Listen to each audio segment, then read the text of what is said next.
बोले सच्चिदानंद भगवान की जय, उमापति महादेव की जय।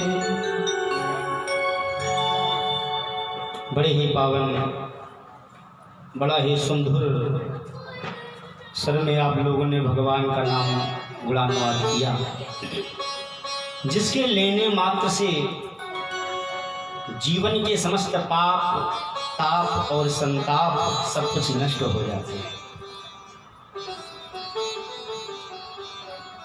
हम लोग जो सुनने के लिए बैठे हैं, इस पुराण का नाम है श्रीमद् भागवत महापुराण। और आपको पता होगा हमारे यहाँ पर 18 पुराण हैं। कितने हैं बताते जाइएगा। हाँ, और 18 पुराणों में जो सर्वश्रेष्ठ पुराण है, उस पुराण का नाम है श्रीमद् भागवत महापुराण। अच्छा, इसको जानेंगे कैसे, भी समझ लीजिए थोड़ा सा। व्यास जी ने सारे ग्रंथों को, सारे पुराणों को लिखा है, तो आप पढ़ेंगे। सबको कहा गया है, पुराण को लिखते समय टाइटल में लिखा है शिव पुराण कहा गया, देवी पुराण, स्कंद पुराण, वाराह पुराण। लेकिन जब व्यास जी ने इस भागवत की रचना की तो टाइटल में लिख दिया श्रीमद् भागवत महापुराण। क्या लिखा है? महापुराण। तो पुराण की चर्चा नहीं सुनने चल रहे हैं हम लोग, महापुराण की कथा सुनने के लिए जाए। बड़ा अच्छा ग्रंथ है ये और बड़ा ही मधुर है। भागवत कहते किसको है? भगवता प्रोक्तम स भागवता, जो भगवान के मुख से निकली है वो है भागवत। 9वें स्कंद तक, 8वें स्कंद तक भगवान के भक्तों की कथा सुनाई गई है इसमें। और कन्हैया की कथा तो 10वें स्कंद से प्रारंभ होती है। प्रेम से बोलो राधे राधे। अच्छा, हम ऐसे वक्ता हैं, अगर सुनाने आए तो सुना करके ही जाते हैं। और जब हम बोले राधे राधे तो धीमे से मत बोलना, हाँ जोर से बोलना, क्योंकि कुछ लोगों को आलस बहुत आता है कथा में। प्रायः हम देखते हैं, हाँ, क्योंकि भोजन अच्छे से करके आते हैं और बस बैठ गए तो बस शुरू, हाँ, थोड़ी सी कथा बही नहीं कि वो भी पहनने लगते हैं। और माताओं को सुविधा बड़ी अच्छी मिलती है, भाइयों के लिए तो कुछ भी नहीं है, माताओं के लिए घूंघट मिला है। बैठने की देर नहीं, थोड़ा सा आलस्य आया तो क्या किया, घूंघट को नीचे किया और बस जबकि शुरू। अब थोड़े से झूमे अगर तो पड़ोसी ने देखा तो किल्ली मारी, क्या कर रही हो? सो रही हो क्या? घूंघट के नीचे समाधि लगी थी। तो ऐसा मत करिएगा। प्रेम से बोलो राधे राधे, प्रेम से राधे राधे। अच्छा, कथा शब्द का अर्थ समझ लीजिए। कथा कहते किसको है? इसको ज्ञान, श्रीमद् भागवत ज्ञान यज्ञ कहा गया है।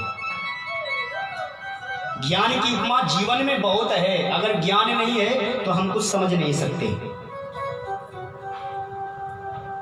ज्ञान की महिमा बहुत है। महाभारत युद्ध में अर्जुन ने सब अस्त्र छोड़ दिए और कहा कि हम सारे भाइयों का रक्त पात करने के बाद यदि हम सिंहासन पर बैठेंगे तो मुझसे अपराध हो जाएगा। उस समय मोह हो गया था अर्जुन को। तो कन्हैया ने कहा, अरे अर्जुन ये क्या कह रहे हो? अज्ञानतावश अगर तुमने मान लीजिए शस्त्र छोड़ दिए और आप परास्त हो गए तो ये भी अधर्म हो जाएगा। ये धर्म युद्ध है। धर्म युद्ध में अगर कोई भी सामने आ गया, अगर उसने कह दिया तुमसे युद्ध करना है तो करना पड़ेगा, ये धर्म हो जाता है।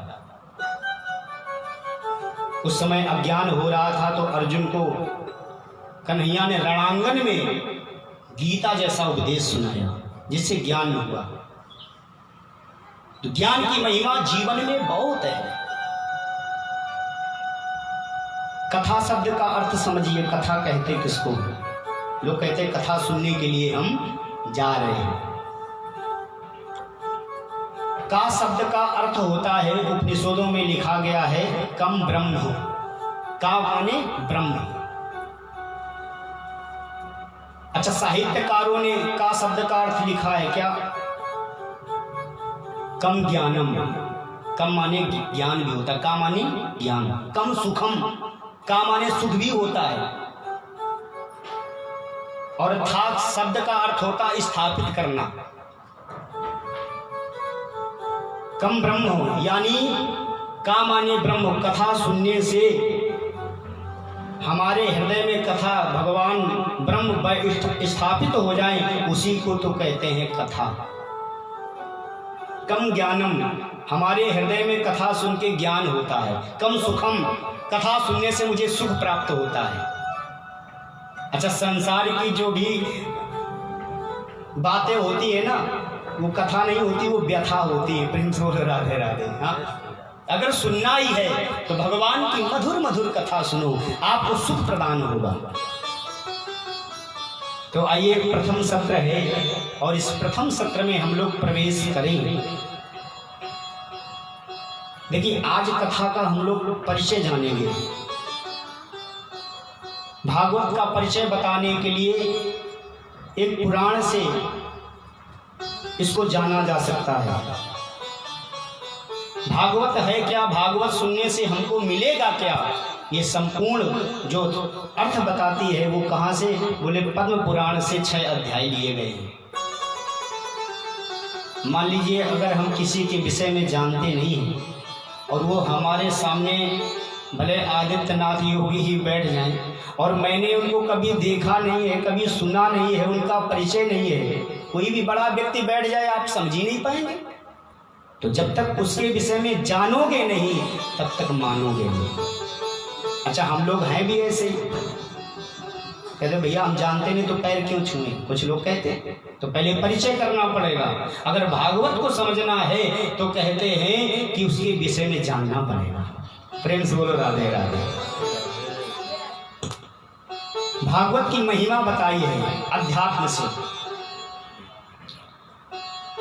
वैसे तो 3 पुराणों से लिया गया है, स्कंद पुराण, पद्म पुराण और वायु पुराण। लेकिन हम लोग जो महात्म सुनेंगे वो पद्म पुराणांतर्गत सुनेंगे। प्रेम से बोलो राधे राधे। तो आइए, सर्वप्रथम बड़ा ही सुंदर व्यास जी ने श्लोक लिखा है, बड़ा ही सार गर्भित है और सबको पता भी है। सच्चिदानंद रूपाय विश्वोत्पत्त्यादि हेतवे तापत्रय विनाशाय श्री कृष्णाय वयं नुमः। श्री कृष्णाय वयं नुमः। बड़ा ही अच्छा श्लोक है। सच्चिदानंद रूपाय, इस श्लोक में भगवान के स्वरूप का वर्णन किया गया है। अच्छा, 3 प्रकार से व्यक्ति को जाना जा सकता है। सबसे पहले उसका स्वरूप जानिए, वो कैसा है देखने में। अच्छा, मान लीजिए आपको बड़ी भाभी की याद करनी, तो पहले फेस सामने आएगा कि बड़ी भाभी ऐसी है। याद करो, किसका याद करते हैं लोग? पहले चेहरे को याद करते हैं कि भाई फलाना व्यक्ति ऐसा है। तो भगवान को यदि जानना है तो 3 प्रकार से जाना जा सकता है। पहला, भगवान का स्वरूप जानिए, भगवान है कैसे। फिर दूसरा, समझिए भगवान करता क्या है, और भगवान के चरणों में जाने से हमको मिलेगा क्या। ये सब एक ही श्लोक में तीनों का अर्थ बता दिया गया। बोलो प्रेम से बोलो राधे राधे। समझ में आ रही कथा? तो सबसे पहले बताया भगवान का स्वरूप क्या है। सच्चिदानंद रूपाय, तो भगवान कैसे हैं? बोले सत्य चित्त आनंद स्वरूप भगवान का स्वरूप है। भगवान कैसे हैं? बोले सत्य स्वरूप हैं, चित्त स्वरूप हैं और आनंद स्वरूप हैं। सतघन, चित्त घन, आनंद घन, भगवान के 3 स्वरूप हैं। सबसे पहले बताया भगवान कैसे हैं, बोले सत्य स्वरूप हैं। भगवान सत्य हैं। अगर आपसे कोई कह दे भैया सत्य कहते किसको हैं, तो आप कैसे उसको प्रमाणित करेंगे सत्य कहते किसको हैं? बताइए, आप जानते हैं सत्य क्या है?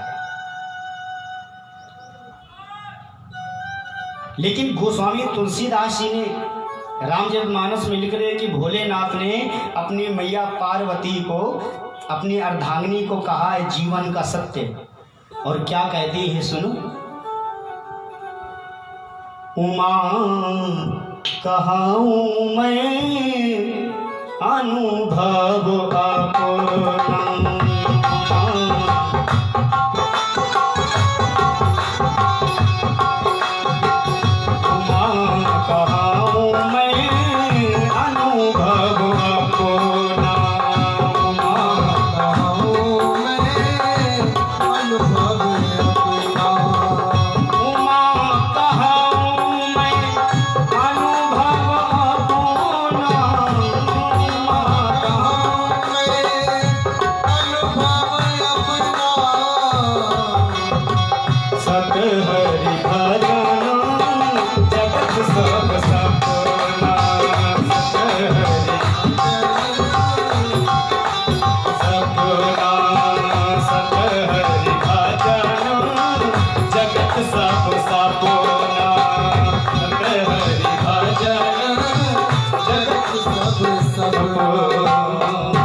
अपना, जीवन का अनुभव बता रहे हैं क्या? सत हरि भजन जगत सब सपना। हे देवी, ब्रह्म सत्यम जगत मिथ्या, भगवान का नाम सत्य है और सारा संसार असत्य है। यही तो जीवन बताया भोलेनाथ ने। तो सत्य कहते किसको? भगवान सत्य स्वरूप हैं। थोड़ा सा अंदर प्रवेश करें, हम थोड़ा गहराई में जाना चाहते हैं, क्यों? जब इतने अच्छे श्रोता सुनने को मिल जाते हैं तो थोड़ा और घुसने का प्रयास होता है। तो प्रायः कुछ श्रोता ऐसे मिलते हैं कि ऊपरी ऊपरी खिलाते रहो, बस चलते रहो। बोलो राधे राधे। सत्य कहते किसको, जरा विचार करिएगा आप लोग। मान लीजिए हमारी मैया ने या किसी ने मुझे सोना प्रदान किया, सोने की ईंट दे दी, महाराज ये लो। हम बड़े प्रसन्न हुए, वाह। सोने की ईंट को लेकर के हम घर आए। मैंने सोचा लाओ इसके सुंदर आभूषण बनवाते हैं। जरा ध्यान देना, हम सुनार के यहाँ पर पहुँचे। सुनार से कहा भैया इस सोने के जो ईंट है इससे आभूषण बना करके दीजिए। तो उसने उसी सोने से क्या किया, टुकड़ों में विभाजित किया और उसे एक सुंदर, उस टुकड़े से अंगूठी बनवाई, सुंदर सोने की चैन बनवाई, बाजूबंद बनवाया, हार बनवाया, आदि आदि सारे गहने बनवा करके सुंदर दे दिए। तो हम बड़े प्रसन्न हुए, उसी सोने की ईंट से इतने आभूषण बन गए।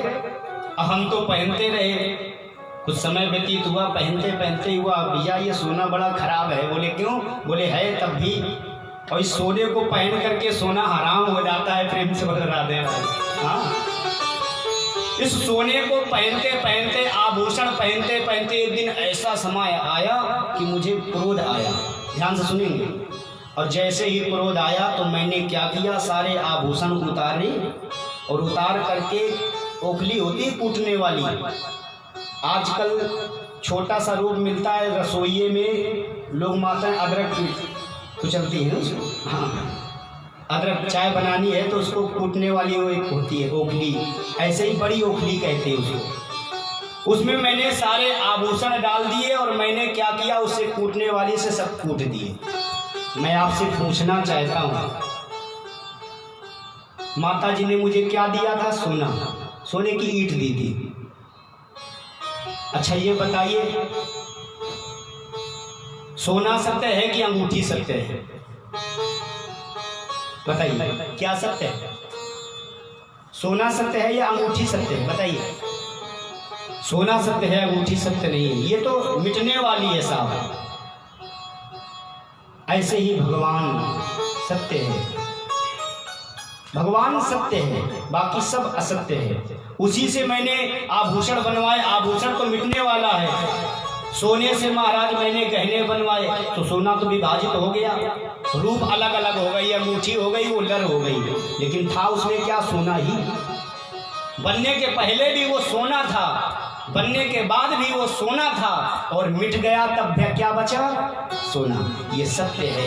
ऐसे ही मेरा परमात्मा तीनों कालों में जो रहता है, आदि मध्यान्ह सत्य, त्रिकाला बाधित सत्य, जो आज भी है, कल भी है और पहले भी था, वो सत्य है। हम लोग आज हैं, कल नहीं है। पल पल में तो प्रलय है, कल की जानी कौन? तो भगवान कैसा है? सत्य स्वरूप है। और दूसरा अर्थ बताते हैं चित्त, चिदमानी प्रकाश। हम लोगों को भगवान ने नेत्र दिए हैं। यदि आप अंधेरी कोठरी में चले जाएं, उससे आपको दिखेगा? नहीं दिखेगा। लेकिन भगवान को किसी प्रकाश की जरूरत नहीं है, वो तो स्वयं प्रकाशमान है। जगत प्रकाश प्रशासक और आनंद। तीसरा स्वरूप भगवान का बताया आनंद है। किसी ने कहा ये बताइए भगवान को एक शब्द हटा दीजिए, चिदानंद कह दो। तो कहने लगे भैया प्रेम उससे करो जो तीनों कालों में रहे, आज है कल खत्म हो जाए, उससे प्रेम करने से फायदा क्या है? अच्छा बताइए, प्रेम किससे करना चाहिए? जो तीनों कालों में रहे, जो मिटने वाला ना हो। अगर ये उसके चरणों में जाएंगे तो प्रेम हो जाएगा। तो कहते हैं बिना सत्य के तो भैया भगवान को आप प्रमाणित नहीं कर सकते हैं। वो कैसा भगवान जो आज है कल खत्म हो जाए, उसको भगवान नहीं कहते। तो कहने लगे भैया सत्य बना रहने दो, चित हटा दो, सतानंद कह दो। बोले भैया ये बताओ, अगर ज्ञान, चित माने ज्ञान भी होता है, अगर ज्ञान न रहा, प्रकाश जीवन से चला गया तो फायदा क्या है? तो किसी ने कहा ऐसा करो सतचित रहने दो, आनंद हटा दो। किसी ने कहा अरे भैया ये बताओ भगवान से हम किस लिए जुड़े हैं? बोले भगवान से जब जुड़ोगे ना तो हमको आनंद की प्राप्ति होगी, है ना। और यदि वो आनंद वाला नहीं है, आनंद देने वाला नहीं, तो ऐसे व्यक्ति की शरण में जाओगे तो हमको मिलेगा क्या? क्योंकि वो तो आनंद स्वरूप है। जो आनंद सिंधु सुख राशि,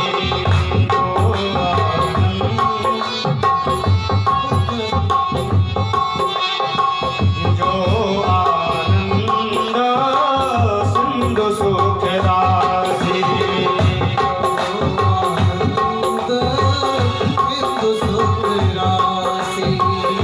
जो आनंद सिंधु सुख राशि, जो आनंद सिंधु सुख राशि, सी करते लोक सुपासी, सी करते लोक सुपासी, सी करते लोक सुपासी। तो भगवान कैसा है स्वरूप? बोले सच्चिदानंद रूपा। भगवान कैसे हैं? सत हैं, चित हैं और आनंद स्वरूप हैं। भगवान के चरणों से, मेरे ठाकुर के चरणों में से जाने से हम लोगों को आनंद प्राप्त होता है। अब जरा विचार करिए, भगवान सुंदर हैं, बहुत सुंदर हैं, लेकिन भगवान करते क्या है? सबको जानना होता है। अगर हम कन्या के लिए या सिस्टर या बहन के लिए या पुत्री के लिए वर देखने जाते हैं तो पता है इन सभी का विचार करना पड़ता है। बोलो राधे राधे। विचार करना पड़ता कि नहीं कि भैया लड़का कैसा देखने में सुंदर है कि नहीं है, सुंदर नाक है कि नहीं है, आँख है कि दो है कि एक है, कान एक है, सुनाई देता कि नहीं देता, सब कुछ देखते हैं। कैसा है? बोले सुंदर है।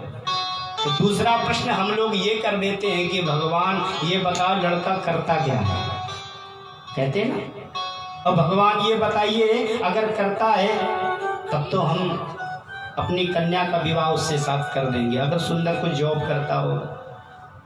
ऐसे ही भगवान के स्वरूप को तुमने देख लिया, बड़े ही सुंदर हैं, सतचित आनंद स्वरूप हैं। और दूसरा बताया कि भैया करते क्या हैं, तो सुनिए। सच्चिदानंद रूपाय विश्वोत्पत्त्यादि हेतवे, कहते हैं विश्व की उत्पत्ति करते हैं। भगवान का काम क्या है? विश्व की उत्पत्ति करना।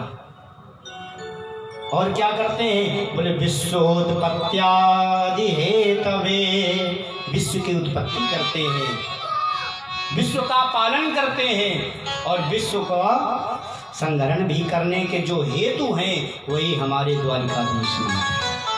जो तीनों का हेतु है, जब मन आया तो सृष्टि कर दी, पालन कर दिया, जब मन आ गया तो उसी समय विनाश भी कर दिया। बोलो राधे राधे।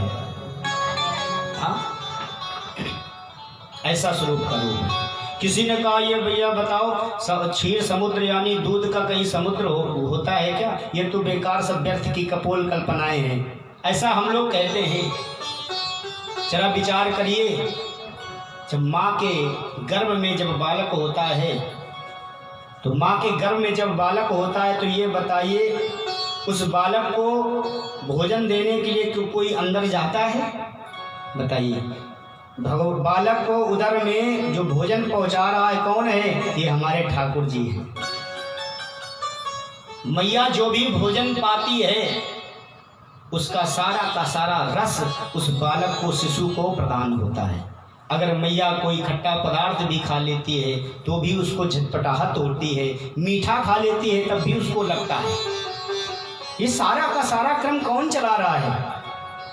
बालक उदर में हुआ, भगवान भोजन की व्यवस्था करते हैं। बालक जैसे पैदा हो गया, दूध की व्यवस्था होनी चाहिए, होती है कि नहीं? अच्छा ये बताइए, आपके घर में बालक है तो मान लीजिए एक बालक को दूध की व्यवस्था करने के लिए एक दिन में बालक कितना पी सकता है? 1 लीटर, 2 लीटर, इससे ज़्यादा नहीं। लेकिन मैं आपसे पूछना चाहता हूँ, जब आपके यहाँ पर एक बालक है और उस बालक को क्षुधा शांत करने के लिए आपको 1 लीटर या 2 लीटर दूध की व्यवस्था करनी पड़ती है, तो समझिए जो हमारा ठाकुर है, हमारा जो गोविंद है, वो सारे संसार को महाराज क्षुधा शांत करता है, दूध देने वाला है। तो बताइए, जब आप अपने बालक के लिए 1 बोतल की दूध की व्यवस्था करते हैं तो हमारा ठाकुर तो सबकी माँ है, और सभी बालकों को जो दूध पान करवा रहा है वो कौन करता है व्यवस्था?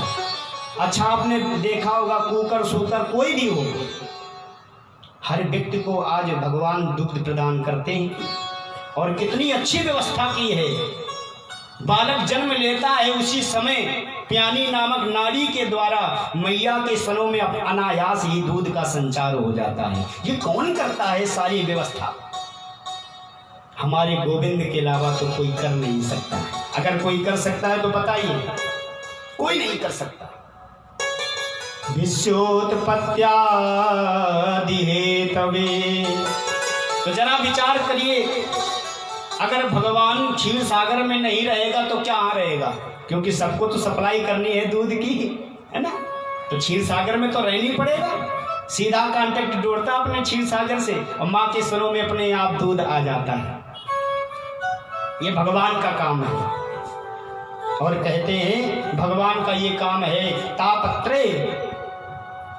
और कहने लगे तीसरी बात, भगवान का स्वरूप पता चल गया, भगवान करते क्या है, भगवान की नौकरी क्या है, जॉब क्या करते हैं भी पता चल गया। और ये बताइए भगवान के चरणों में जाने से मिलेगा क्या? तो सुनिए, बड़ी अच्छी बात बताइए। तापत्रे विनाशाय, तापत्रे विनाशाय, भगवान के चरणों में जाने से 3 प्रकार के संसार में ताप होते हैं। कौन कौन? गोस्वामी तुलसीदास जी ने भी लिखा है। दैहिक दैविक भौतिकता,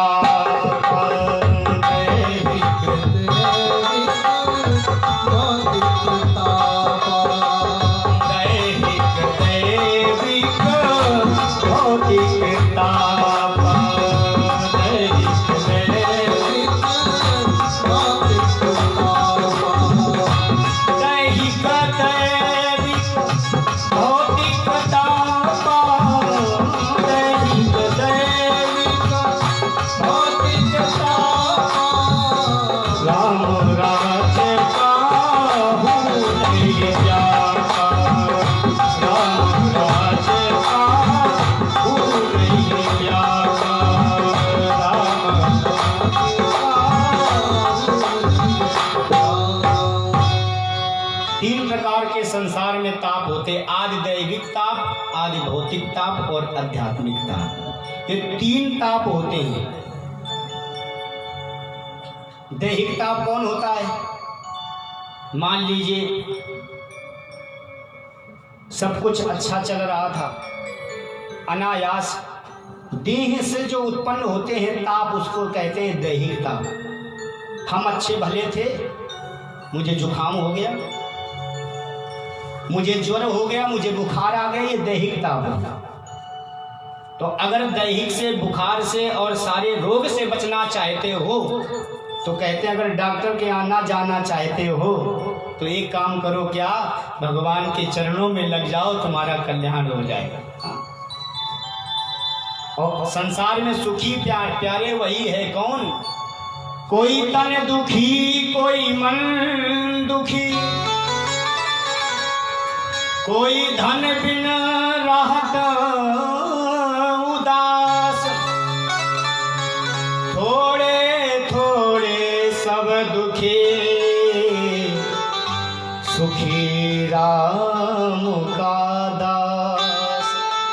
संसार में प्यारे वही सुखी है जो भगवान के चरणों से लगा हुआ है, वही सुखी है।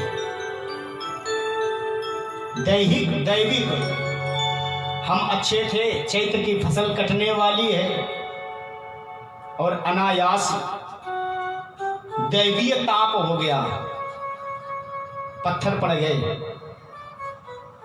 सरसों कटने वाली है, राई कटने वाली है, गेहूं कटने वाले हैं और दैव योग से वृष्टि हो गई, जल वर्षा हो गई, पत्थर ओले पड़ गए, फसल नष्ट हो गई। जो देवताओं से हमें कष्ट मिलता है उसको कहते हैं दैवीय ताप। और आध्यात्मिक ताप क्या होता है? अच्छा, ये सारे ताप जो है ना, ये भगवान के चरणों में जाने से खत्म हो जाते हैं। किसी से ने कहा कि भैया भगवान करता क्या? बोले जो भगवान के चरणों में जाता है उसको स्वस्थ करने का काम मेरे गोविंद करते। तापत्रये विनाशाय श्री कृष्णाय वयं नुमः। ऐसे भगवान द्वारिकाधीश नंद नंदन, यशोदा नंदन, देवकी नंदन भगवान के चरणों में हम लोग प्रणाम करते हैं। और अकेले नहीं, ये भी ध्यान देना, श्री कृष्णाय वयं नुमः। अकेले नहीं प्रणाम किया, श्री, श्री शब्द का अर्थ जानते हैं आप लोग? ये श्री और नहीं, कोई नहीं है, श्री रानी हमारी राधा रानी है।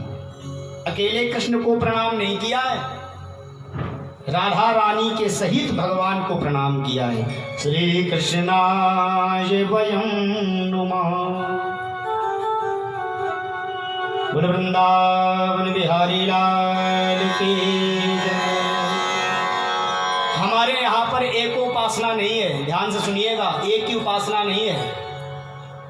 कैसी उपासना है? आपको एक बड़ा ही सुंदर दृष्टांत याद आ रहा है, आपको भी सुना दूं। एक भक्त हुए हैं सूरदास जी, जानते? नाम सुना होगा सूरदास। बड़े ही भगवान के अच्छे भक्त हुए हैं सूरदास जी, और उनको जन्मांग थे, वो अंधे थे। और एक भक्त हैं और जिनका नाम है तुलसीदास जी, जानते? रामायण पढ़ी है आप लोगों ने, जानते होंगे। इनके रचयिता हैं गोस्वामी तुलसीदास जी। अच्छा एक बात बताएं, कभी कभी भक्तों में भी कभी कभी मलाल हो जाता है, किस चीज का?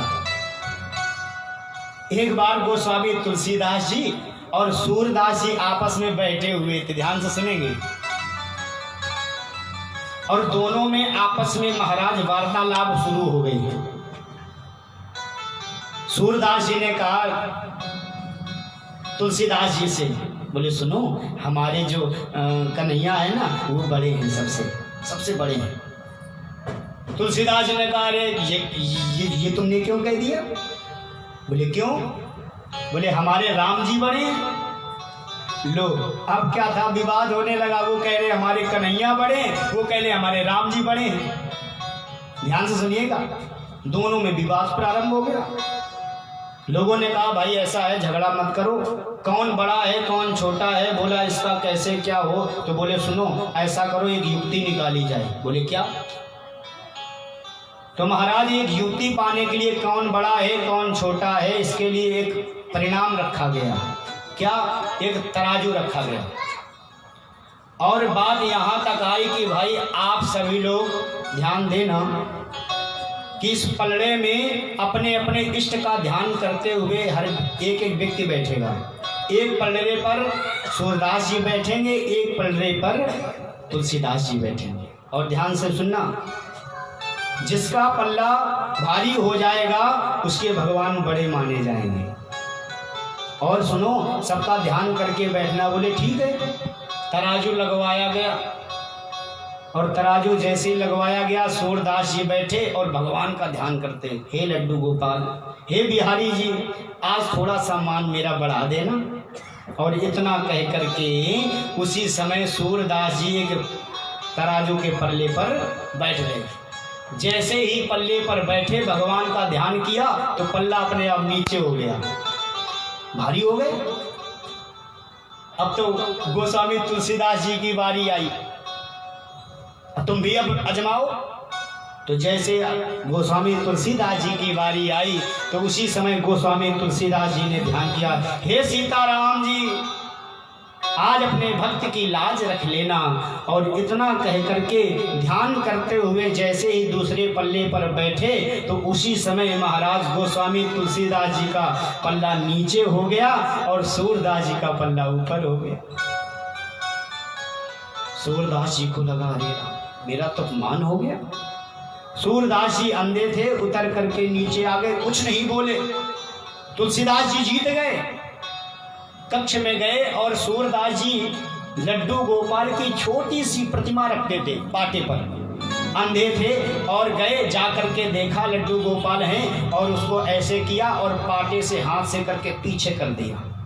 गुस्से में थे, गुस्से में जाकर के प्रतिमा पीछे कर दी और कहने लगे अरे छलिया, तू जब अपने माता पिता का ना हुआ तो मेरा कहां से हो जाएगा? तेरा आज क्या बिगड़ जाता यदि मेरी आज थोड़ी सी बात मान जाता, मेरा आज पल्ला भारी कर देता। तूने इतनी बात नहीं मानी, जाओ मैं तुमसे प्रेम नहीं करता। और पाटे से प्रतिमा को पीछे हटा दिया। क्या था? उसी प्रतिमा से आवाज आई, अरे बाबा क्या नाराज हो गए क्या हमसे? सूरदास जी बोले हम तुमसे बात करना नहीं चाहते, आप दूर हो जाओ। कन्हैया ने कहा बाबा एक बात बताओ। बोले ये बताओ। क्या? बोले ये बताओ, दो लोग बड़े होते हैं कि तीन लोग? बोले क्या मतलब? कहने लगे ये बताओ, तुमने हमें केवल बुलाया था ना, तुमने क्या ध्यान किया था? हे लड्डू गोपाल, हे बिहारी जी, कृपा करो थोड़ा सा पल्ला भारी कर दो, तो मैं तुम्हारे हृदय में आ गया। पल्ला नीचे हुआ कि नहीं हुआ? जरा ध्यान देना। तुलसीदास जी ने जब बैठे थे ना तो उस समय उन्होंने ध्यान किया। क्या? उन्होंने कहा हे सीताराम जी महाराज, आप मेरे हृदय में आकर के बैठ जाओ। तो मैं आपसे पूछना चाहता हूँ कि दो लोग बड़े होते हैं कि तीन लोग बड़े हो गए? हम दो लोग पल्ले में थे और वो लोग कितने थे? वो तीन लोग हो गए। सीताराम जी हो गए कि नहीं हो गए?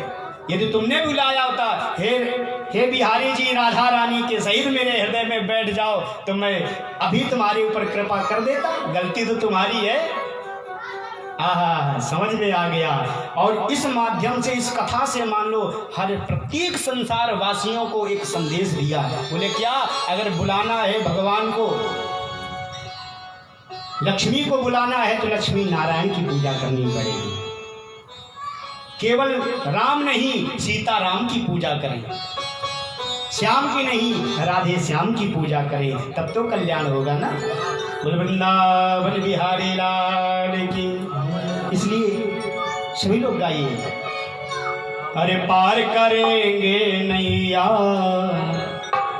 भजे कृष्ण कन्हैया, पार करेंगे नैया भजे कृष्ण कन्हैया, पार करेंगे नैया भजे कृष्ण कन्हैया, पार करेंगे नैया भजे कृष्ण कन्हैया, कन्हैया दाऊद के भैया, कन्हैया दाऊद के भैया, कृष्ण कन्हैया दाऊद के भैया, कन्हैया दाऊद के भैया, पार करेंगे नैया भज कृष्ण कन्हैया, पार करेंगे नैया भज कृष्ण कन्हैया। जय हो। ताली बजाते हुए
संग रास रचायो, गोपिन के संग रास रचायो, गोपिन के संग रास रचायो, गोपिन के संग रास रचायो, कामदेव जन मार भगायो, कामदेव जन मार भगायो, कामदेव जन मार भगायो, कामदेव जन मार भगायो, काली नाग नथैया भज कृष्ण कन्हैया, काली नाग नथैया भज कृष्ण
सहित हरि भोग लगाए, सहित हरि भोग लगाए। भक्त सुदामा चावल लाए, सुदामा चावल लाए। प्रेम सहित हरि भोग लगाए, सहित हरि भोग लगाए।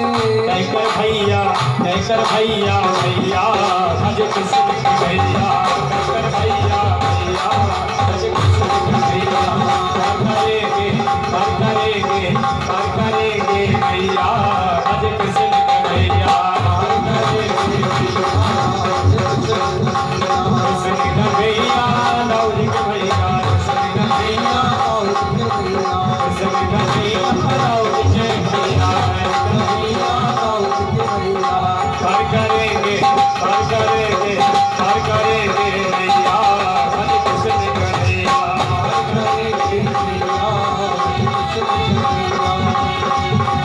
हीरा के प्रभु गिरधर नागर, हीरा के प्रभु गिरधर नागर। हीरा के प्रभु गिरधर नागर, हीरा के प्रभु गिरधर नागर। सुरश्याम के नटवर नागर, सुरश्याम के नटवर नागर। हीरा के प्रभु गिरधर नागर, हीरा के प्रभु गिरधर नागर। सुरश्याम के नटवर नागर, सुश्याम के नटवर नागर। घट घटवास वो हर जगह है, समायास है हर जगह, हरि व्यापक सर्वत्र समाना।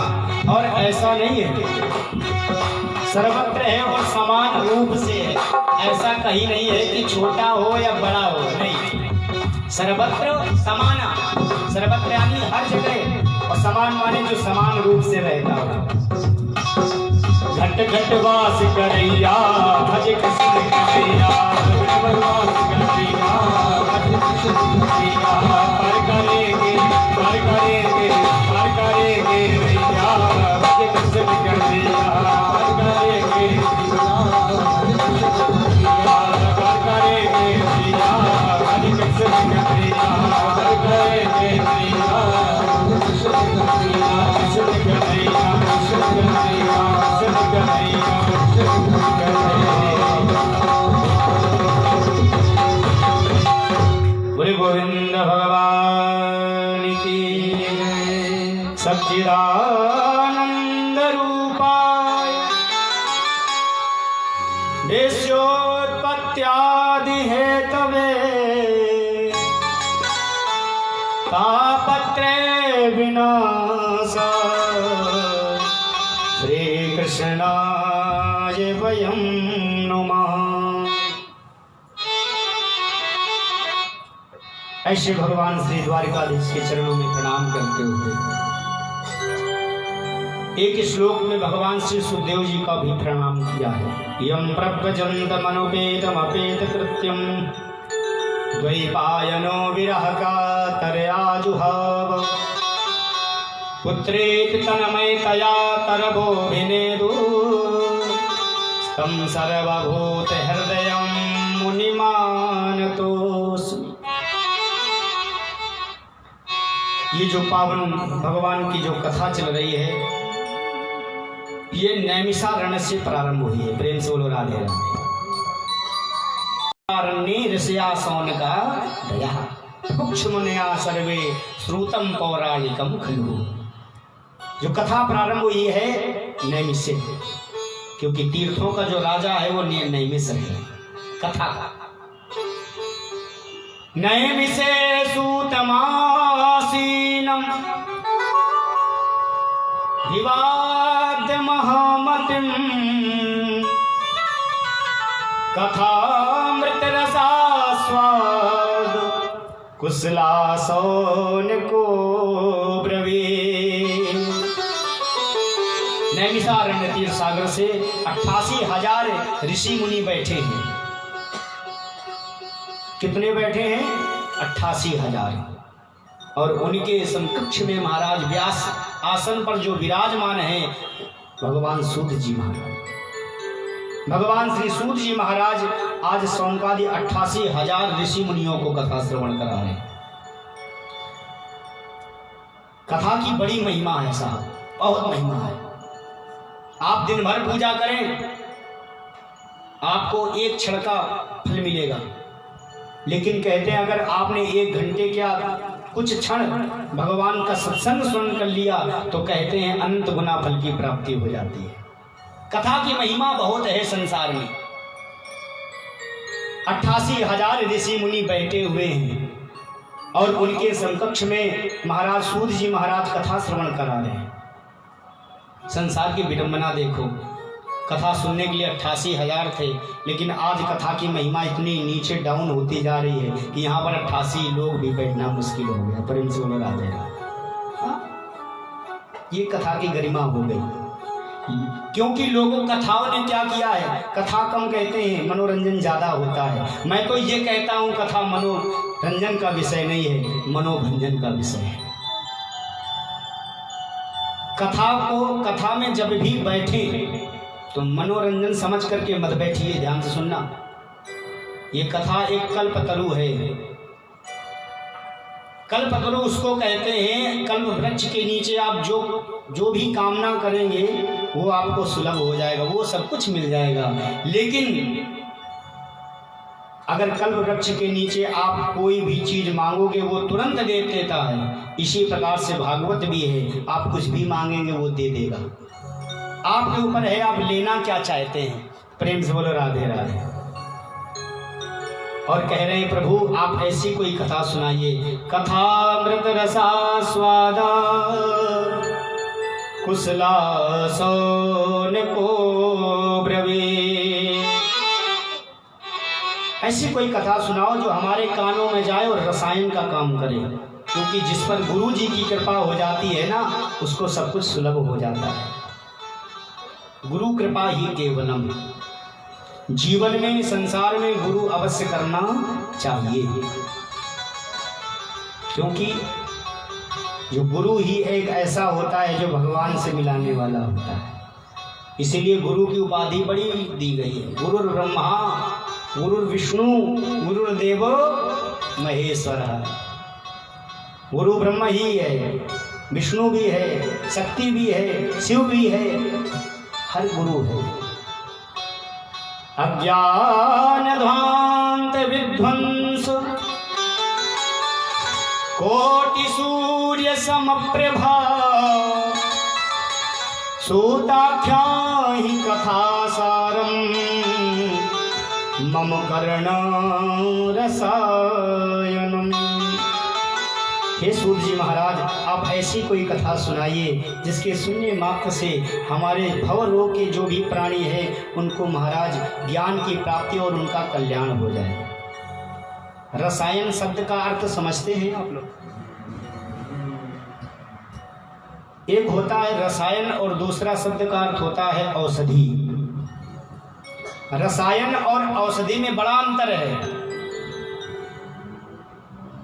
औषधि किसको कहते हैं? मान लीजिए आपको ज्वर हो गया तो मेडिसिन आप दवा ले आए मेडिकल स्टोर से, बुखार की, वो खा लिया, बुखार खत्म, उसको कहते हैं औषधि। क्या कहते हैं? औषधि। अच्छा रसायन किसको कहते हैं? रसायन कहते हैं च्यवनप्राश को। बोलो राधे राधे। अच्छा च्यवनप्राश जब कोई व्यक्ति रोगी हो जाए वही खाता है क्या? नहीं, जो रोगी हो वो भी खाता है और जो नहीं भी है वो भी खाते हैं। ये रसायन है। ऐसे ही भागवत क्या है? बोले औषधि है। बोले ना, ऐसा नहीं है। जो रोगी हो, जो संसार में भटक रहा हो, प्रेत आत्मा में भटक रहा हो, वही कथा को सुमन करे? बोले नहीं। तो कौन? बोले जो रोगी हैं वो भी सुने, जो नहीं भी हैं, जो रोगी होने वाले हैं अगर वो भी सुन ले तो उनके लिए भी ताप खत्म। तो ये रसायन है च्यवनप्राश की तरह। जो रोगी अगर होने वाले भी हैं, यदि कथा पड़ गई कानों में तो हम लोग स्वस्थ हो जाएंगे। बोलो राधे राधे। तो महाराज ऐसी कोई कथा सुनाओ जिसके कानों में जाने से ये कथा रसायन का काम करे। भक्ति ज्ञान विरागाप्तो विवेको वर्धते महान। और प्यारे सूत जी महाराज ये बताइए, जो भक्ति और ज्ञान वैराग्य को पुष्ट करने वाला कोई कथा हो, ऐसी कोई कथा सुनाइए। क्योंकि प्रायः लोग जीवन में संसार से आक्रांत से सर्प हो रहे हैं, कष्ट पा रहे हैं। कैसे? काल ब्याल मुख ग्रास त्रास निर्णास हेतवे। इस संसार में हर प्राणी जो आया है वो मरने वाला है। मरने वाला है कि नहीं है? सभी लोग मरने वाले हैं। इस संसार में एक अजगर है। कौन? मृत्यु रूपी अजगर बैठा है। ये मृत्यु जो है ये अजगर के समान है, और ये मृत्यु रूपी जो अजगर है वो मुख फैलाए बैठा है संसार में। और जैसे मुख फैलाए, और उस अजगर के मुख में हम सभी लोग बैठे हुए हैं। और जरा ध्यान देना, मृत्यु हम लोगों को कब ग्रहण कर ले वो हम लोगों को नहीं पता है। पता है कब मृत्यु अपना मुख बंद कर ले हम लोगों को नहीं पता है। इसीलिए कहते हैं हम लोग अगर मृत्यु से बचना चाहते हैं तो क्या सुनना पड़ेगा? बोले भगवान की कथा। तो इसलिए प्रभु ऐसी कोई कथा सुनाओ जिससे ज्ञान वैराग्य पुष्ट हो जाए, मुझे ज्ञान की प्राप्ति हो, मुझे भक्ति की प्राप्ति हो, और मेरे हृदय में भगवान और संसार के प्रति वैराग्य हो जाए। ऐसी कोई कथा सुनाओ। प्रसन्न हो गए भगवान से सूत जी महाराज, और बड़ी ही सुंदर कथा श्रवण की।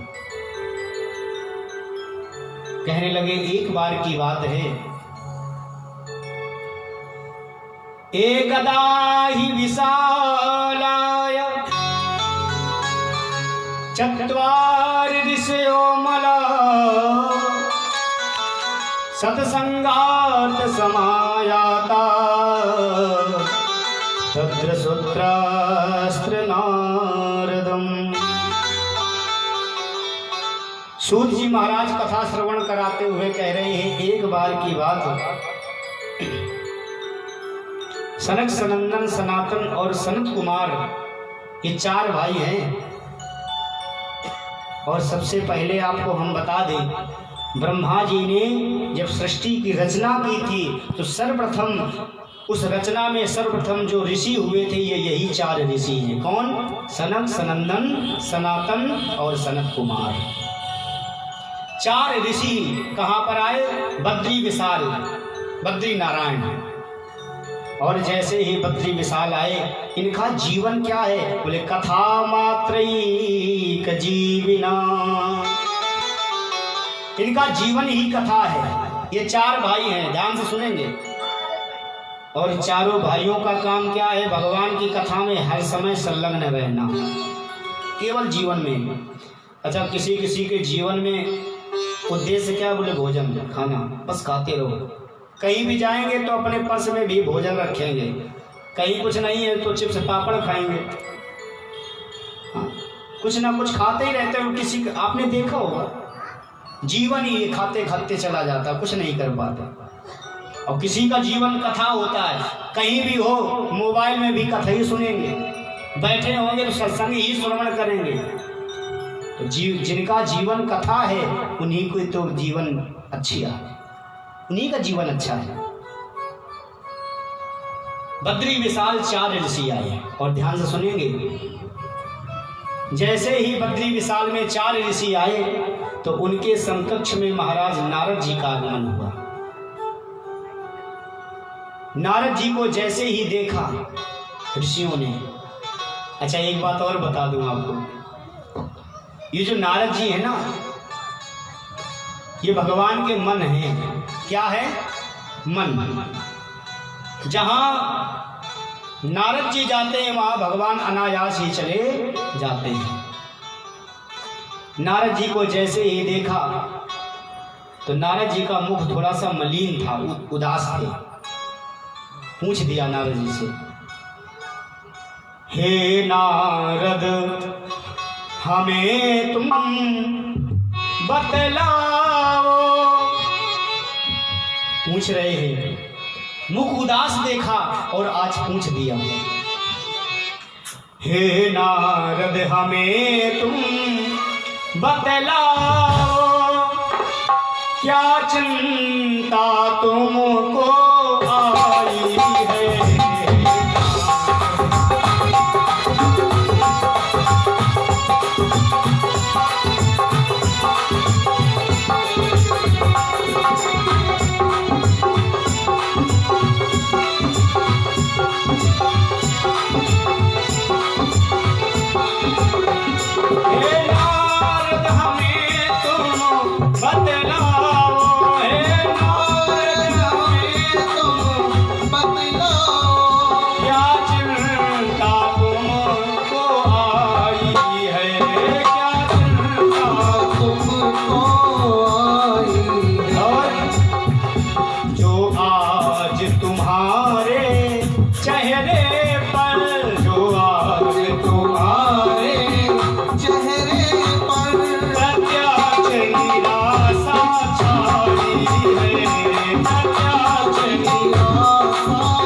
आपका मुख मलिन है, हताश है। संत कभी भी उदास नहीं होते, ध्यान से सुनेंगे। संत कभी उदास नहीं होते, और जो उदास हो जाए वो संत कैसा। और आज आप उदास हैं और ऐसा जान पड़ रहा गद वित्तो यथा जनी, जैसे किसी सांसारिक व्यक्ति का धन हरण हो जाता है, ऐसे आप प्रतीत हो रहे हैं। क्या कारण है? तो नारद जी आज कहने लगे, सुनो, ये बड़े भैया हैं सनक सनंदन सनातन सनत कुमार, और नारद जी छोटे भैया हैं। ये दोनों लोग भाई हैं, ध्यान से सुनेंगे। ये 4 ऋषि हैं, ये बड़े भैया हैं, नारद जी छोटे भाई हैं, ब्रह्मा जी के दोनों पुत्र हैं।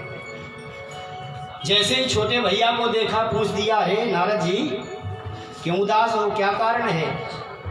तो कहने लगे, भैया मैं मृत्यु लोक में आया था सत्संग की कामना से, मृत्यु लोक में, तो बोले सत्संग नहीं मिला। अहम तो पृथ्वी जातो ज्ञात्वा सर्वोत्तमामिति पुष्करं च प्रयागं च काशी गोदावरी तथा। मैं आज मृत्यु लोक में आया तो सबसे पहले कहाँ गया? बोले पुष्करम। सबसे पहले कहाँ गए? पुष्कर गए। अच्छा, नारद जी सबसे पहले मृत्यु लोक में संसार में आए तो पुष्कर क्यों गए? विचार करने की बात है, आप ध्यान देना। सारे संसार में यदि ब्रह्मा जी का कहीं देवालय पाया जाता है तो सब कहाँ पाया जाता है? पुष्कर में। आप लोगों को नहीं पता ये क्या है, तुम अब घर गृहस्थी में उलझी रहते हो।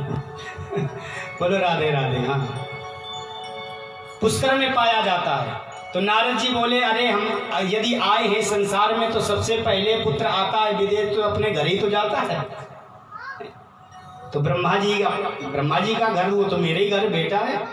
तो नारद जी आज कहाँ गए? सीधा पुष्कर गए। तो भैया से कह रहे हैं, पुष्करम चा प्रयागम चा काशी गोदावरी तथा। मैं प्रयागराज गया, काशी गया, गोदावरी गया। हरिक्षेत्रम कुरुक्षेत्रम श्रीरंगम सेतुबंधनम। हरिक्षेत्र गया, कुरुक्षेत्र गया, हर जगह गया, लेकिन भैया मैंने कहीं पर भी सत्संग नहीं देखा। क्या देखा? 3 चीजें देखी। सत्यम नास्ति तपाशौचम दयादानं न वेद्यते। सबसे पहले संसार में देखा क्या? सत्यम नास्ति, सत्य खत्म हो गया। बोलो राधे राधे। अच्छा, सबसे ज्यादा सत्य बोला जाता है तो पता किससे? हाँ, राहुल भैया समझ गए हैं, मोबाइल से। हाँ, सबसे ज्यादा सत्य। विपरीत करो उसका थोड़ा सा। हाँ, सब कहाँ हो बताएंगे। बैठे घर में, बस चौराहे पर खड़े, आ जाओ, खड़े बैठे यहाँ पर है। तो झूठ खत्म हो गया संसार में। सत्यम नास्ति तपाशौचम। नारद जी कहते हैं सत्य खत्म हो गया और जीवन में तप भी चला गया। तप माने तपस्या, परिश्रम। संसार में तप जरूर करना चाहिए। जिस जीवन में जिस व्यक्ति ने तप नहीं किया वो कुछ कर नहीं सकता है। जरा तप का उल्टा करो, क्या बनता है? पढ़े लिखे तो है नहीं, बताते जान। तप का उल्टा करो, पत। क्या बना? पत। यदि तपस्या नहीं करेंगे तो पतन हो जाएगा। अच्छा, ये बताइए, अगर 9 प्राणी घर में हैं और 9 प्राणी अगर बैठे रहें, कुछ ना करें तो कुछ खा पाएंगे? बताइए। एक दो तो भाग दौड़ करनी पड़ेगी, जॉब करनी पड़ेगी, तभी तो खा पाओगे। तो ऐसे ही संसार में कहते हैं हर व्यक्ति को तपस्या करनी चाहिए, परिश्रम करना चाहिए, तब तो कुछ कमा पाएगा। सारा संसार आप हम लोग मग्न है। अगर थोड़े 2 दिन अगर सूर्य ना निकले तो त्राहिमाम मच जाती है। सूर्य तप रहा है, तब हम लोग स्वस्थ हो रहे हैं। एक व्यक्ति को, एक घर में एक व्यक्ति को तपना ही पड़ता है। प्रेम से बोलो राधे राधे। सत्यम नास्ति तपा शौचम। और तीसरी बात बताई, बोले क्या? शौच, यानी पवित्रता चली गई जीवन से। अच्छा, शुद्धता और पवित्रता में बड़ा अंतर है, बहुत बड़ा। शुद्धता तो बाहर से होती है, पवित्रता अंदर से होती है। समझ में आ रही है?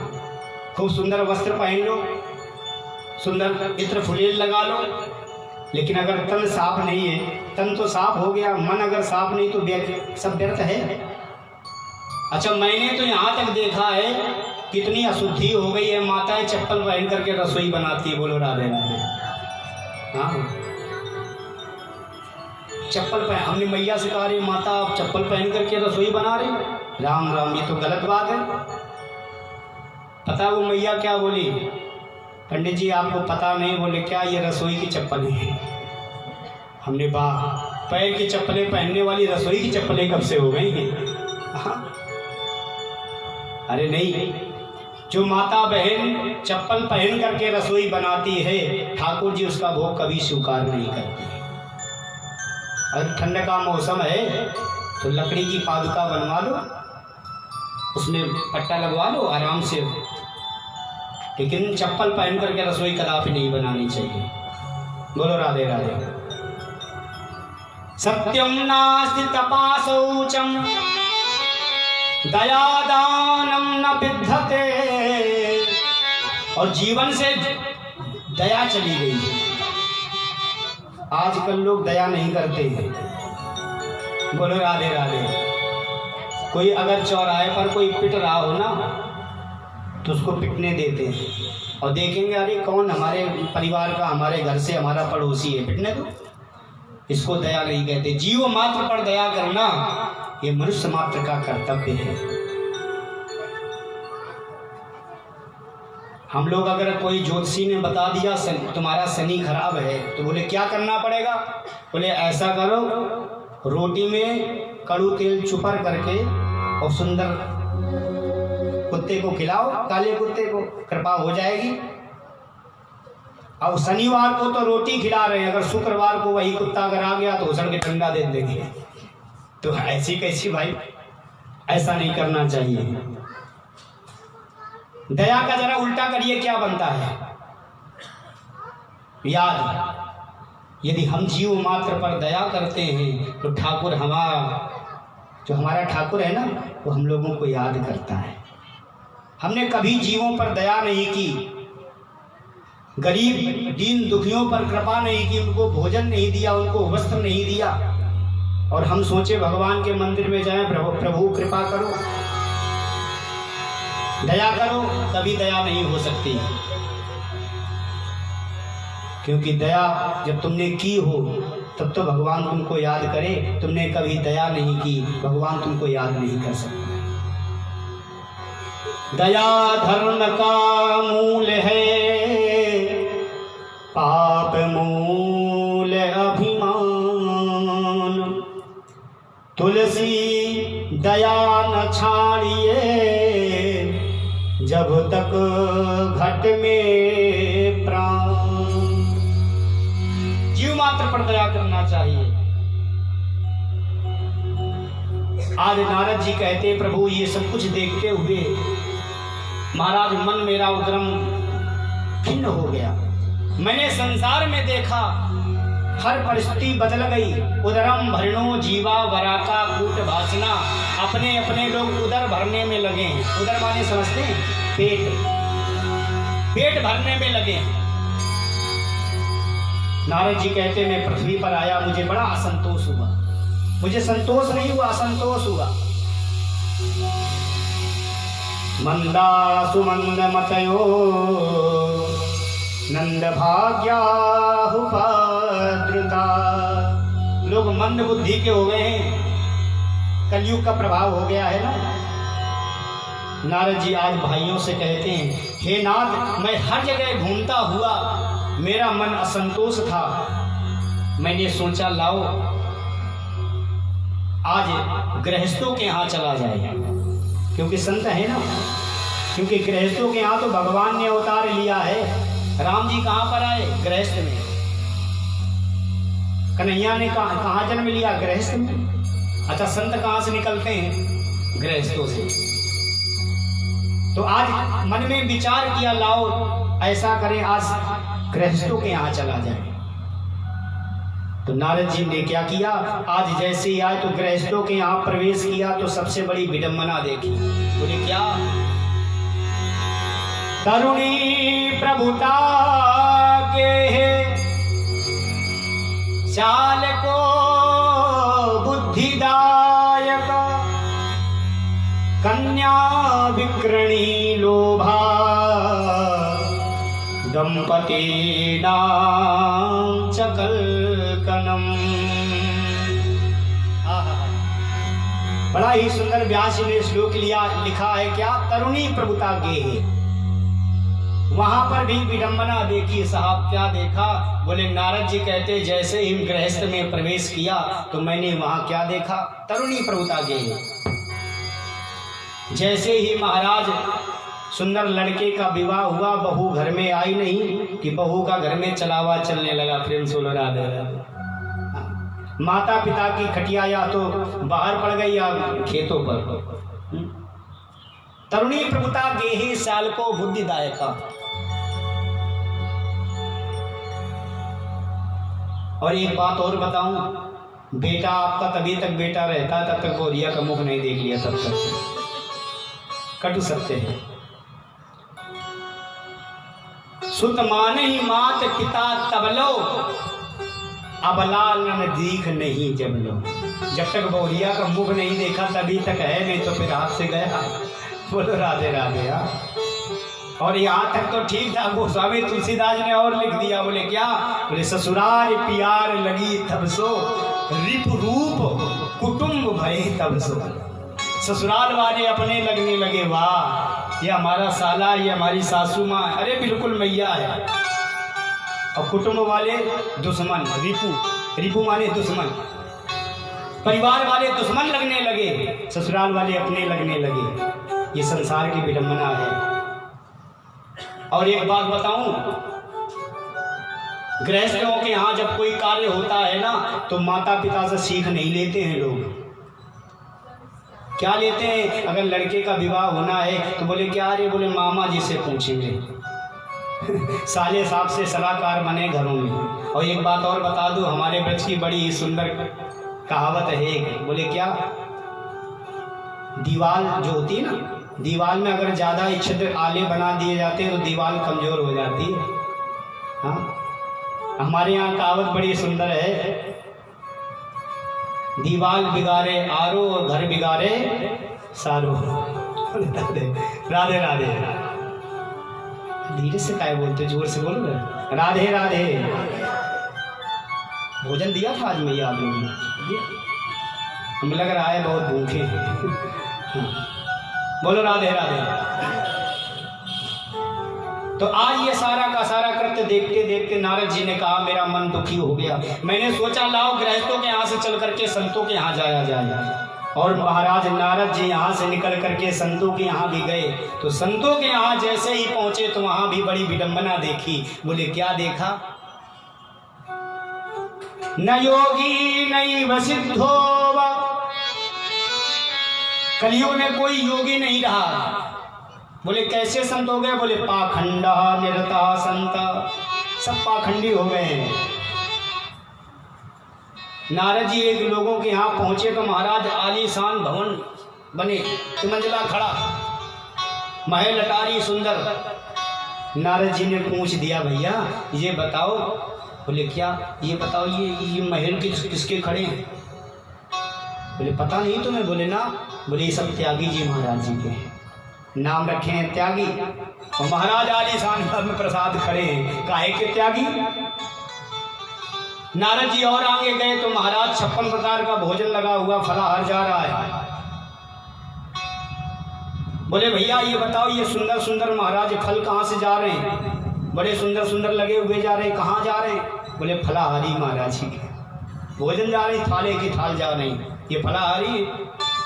अच्छा, आश्रम के बाहर कुछ और आगे पहुंचे तो बहुत सारे बच्चे खेल रहे थे। नारद जी ने कहा, भैया ये बताओ ये बच्चे किसके खेल रहे हैं? बोले तुम्हें पता नहीं? बोले ना। बोले ब्रह्मचारी जी महाराज जी के। अरे राम राम, ये सब विडम्बनाएं हैं संसार की। हाँ, नाम रखने से कुछ काम नहीं होता, नाम के रूपेण तो बनो। बोले राधे राधे। नारद जी कहते ऐसा घूमते घूमते हम सीधा कहाँ? बोले मैंने सोचा लाओ कन्हैया की आज रास क्रीड़ा स्थली में जाया जाए। तो आज नारद जी कहाँ गए? वृंदावन। और वृंदावन जैसे ही पहुंचे महाराज, तो वहां पर भी विडंबना क्या देखा? तरुणी के सुंदर रसिक नयन। छू लेने दो। तरुणी के सुंदर रसिक नयन, मन ही मान व्यथा रो रही थी। तरुणी के सुंदर रसिक नयन,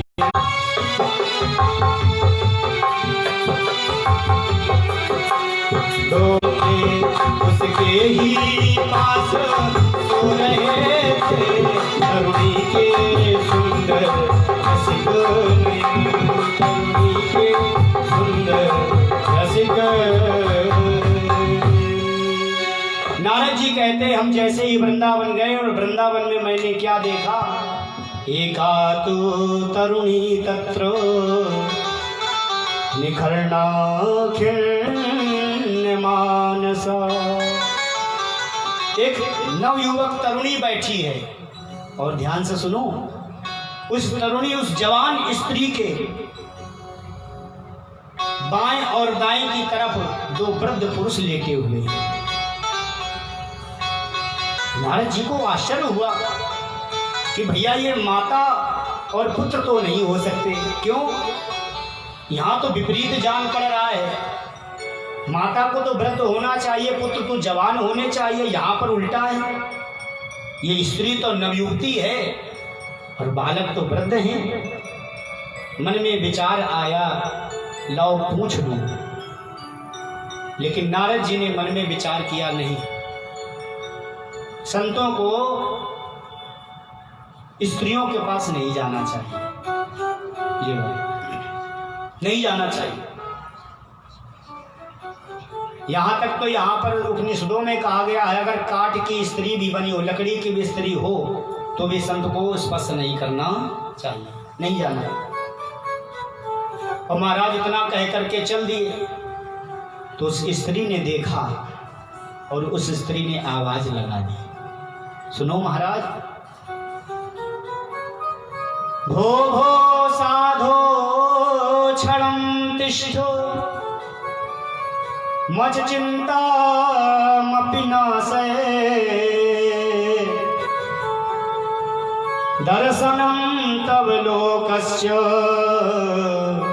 सर्वथा गेहरम परम। महाराज भोगो, कुछ क्षण रुक जाओ। संबोधन किया, भोगो रुक जाओ। मत चिंता मपिनाशये, मेरी चिंता को समन कर दो, मेरी चिंता को नष्ट कर दो। क्यों?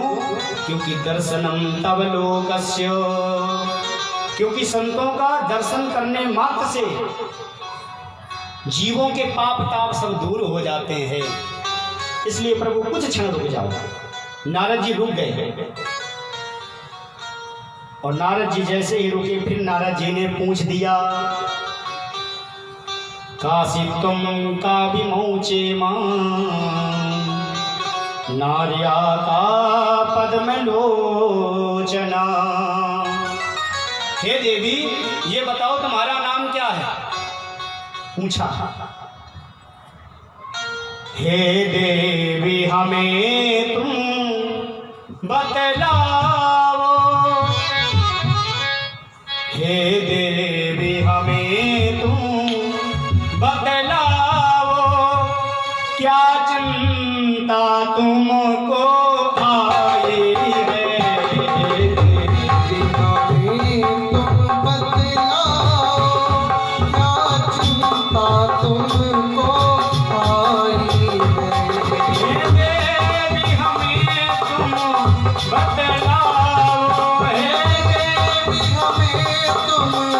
बतलाओ क्या चिंता तुमको आई है, क्या चिंता तुमको आई है जो आज तुम्हारे चेहरे पर, जो आज तुम्हारे चेहरे पर प्रत्याश निराशा छाए है, प्रत्यक्ष निराशा छाई है निराशा छाई है हे देवी तुम कौन हो, तुम्हारा नाम क्या है। तो उस देवी ने जवाब दिया, हे प्रभु आप अगर पूछ रहे हैं तो हम बता रहे हैं। अहम भक्तिर्चिख्याता इमो मे तनयो मतो। अहम भक्तिर्चिख्याता, मेरा नाम भक्ति है, और ये जो जर्जरित अवस्था में लेटे हुए और कोई नहीं मेरे पुत्र हैं। एक का नाम है ज्ञान और दूसरे पुत्र का नाम है वैराग्य। नारद जी अवाक रह गए, अरे राम राम, ये कैसे हो सकता है, मैया नवयुवती और बालक वृद्ध हो जाएं? इसका कारण क्या है? कहने लगे कि कलयुग का प्रभाव है, क्योंकि कलयुग के प्रभाव से हर वस्तु हर चीज विपरीत होती जा रही है। प्रेम से बोलो राधे राधे। लेकिन धन्य है क्या, हे प्रभु यदि आपने मेरी इस पीड़ा को समन नहीं किया तो इदम स्थानम परित्यज्य विदेशम गम्यते मया। मैं इस क्षेत्र को, मैं इस देश को छोड़ करके विदेश चली जाऊंगी। भक्ति ने कहा यदि मेरे इस दुख को दूर नहीं किया, क्योंकि संतों का काम तो यही है दीन दुखियों का दुख दूर करना। और एक बात बताऊं, संतों के चरणों से लग जाओ तुम्हारा कल्याण भी हो जाएगा। गाते भी तो हैं हम लोग, संतन के संग लाग रे। सभी लोग गाना है क्या?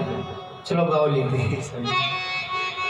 संतन के संग लाग रे तेरी अच्छी बनेगी, संतन के संग लाग रे तेरी अच्छी बनेगी, संतन के संग लाग रे तेरी अच्छी बनेगी, संतन के संग लाग रे तेरी अच्छी बनेगी, अच्छी बनेगी तेरी किस्मत जगेगी, अच्छी बनेगी तेरी किस्मत जगेगी, अच्छी बनेगी तेरी किस्मत जगेगी, अच्छी बनेगी तेरी किस्मत जगेगी।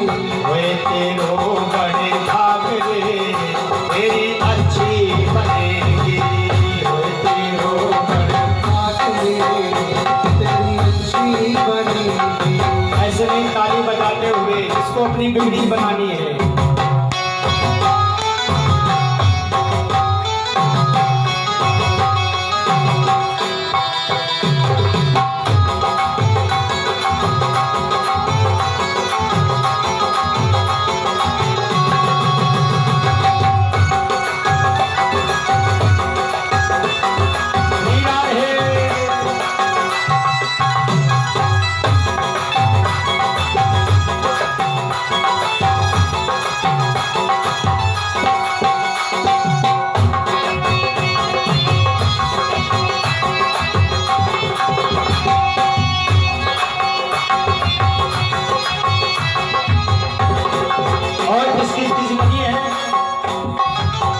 रोकी बन गई प्रहलाद होगी बन गई, रोकी बन गई प्रहलाद होगी बन गई, रोकी बन गई प्रहलाद होगी बन गई, रोकी बन गई प्रहलाद होगी बन गई। रामचरण अनुराग रे तेरी अच्छी बनेगी, रामचरण अनुराग रे तेरी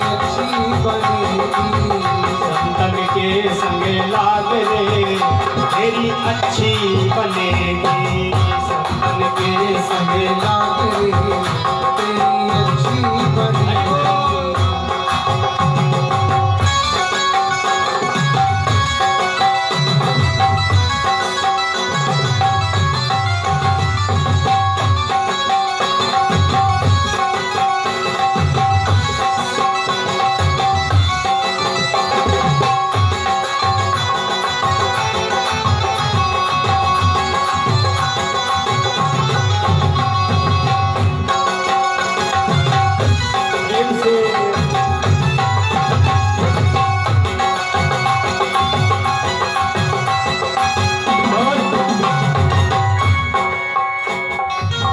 कागा से तो है हंस करेंगे, कागा से तो है हंस करेंगे, कागा से तो है हंस करेंगे, कागा से तो है हंस करेंगे।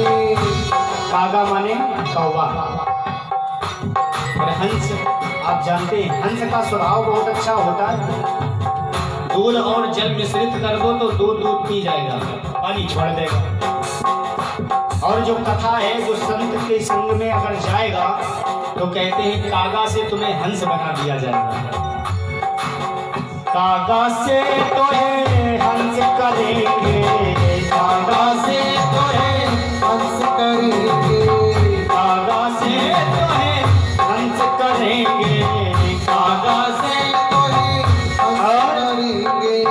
मिट जाए उड़े के दाग रे तेरी अच्छी बनेगी, जाए उड़े के अच्छी बनेगी तेरी किस्मत जगेगी, अच्छी बनेगी तेरी किस्मत जगेगी, अच्छी बनेगी तेरी किस्मत जगेगी, अच्छी बनेगी तेरी किस्मत जगेगी। ओए तेरो बड़ भाग रे तेरी अच्छी बनेगी, ओए तेरो बड़ आगे तेरी अच्छी प्रेम से बनेगी। ताली बजाते हुए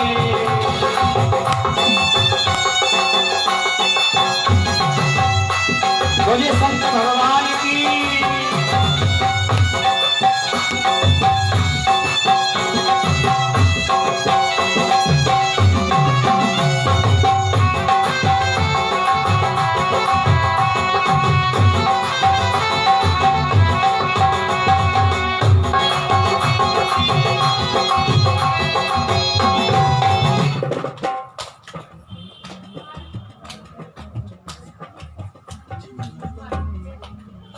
बजाओ, फेल हो गए तुम लोग। अमन राजा है।